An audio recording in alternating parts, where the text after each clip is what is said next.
This is distance time graph. Distance time graph. Okay.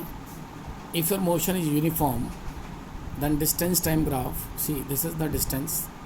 Distance along with y-axis and time along with x-axis. When we plot a graph between distance and time, then we will get a straight. If you get a straight line, if you get the straight line, it means it is called uniform speed. It is called uniform speed. Uniform speed. Keep in the mind. This distance time graph is only for uniform speed, straight line. Okay. I can show here in this figure. See, this is the distance. This is the time. OA. OA line shows the speed is uniform. How we get speed by definition? That is the distance by time. Distance by time. Now what is distance? Distance along with y-axis, that is AB. What is time? Along with x-axis, that is BC. Now this AB by BC is known as slope. This is called slope. We also call the gradient also. In many places we say this is gradient or we say the slope. So this AB by BC is called slope. And since slope is a straight line, it gives a uniform motion. It gives a uniform motion. Okay. So I mentioned here.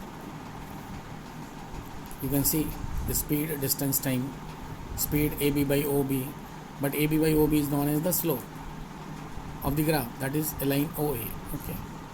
It's a very important concept. For a non-uniform motion, this distance time graph will not be a straight line. The distance time, that is the graph between distance and time, is a curved line. See, this is the curve. This is the curve. This is the curved line. This is the curved line. Non-uniform speed, distance along with y-axis and time along with x-axis. Such graphs are called parabola. Okay, parabola.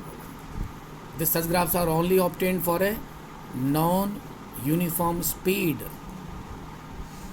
Such questions are being asked in the NDA, National Defense Academy exam.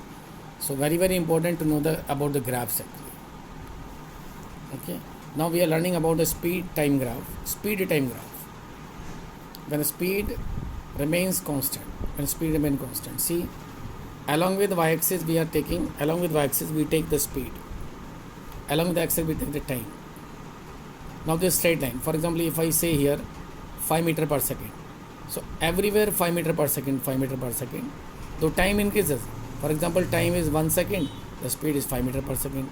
Time is 2 seconds, the speed is 5 meter per second. The time is 3 seconds, the speed is 5 meter per second. That means time keeps on changing. Okay, but speed does not change with a change in the time. So the speed remains constant. Hence, this is called a speed time graph. But this graph shows only a constant speed. That means there is no acceleration. When there is no change in speed, there is no acceleration. When there is no acceleration, it means the object is running with a constant speed.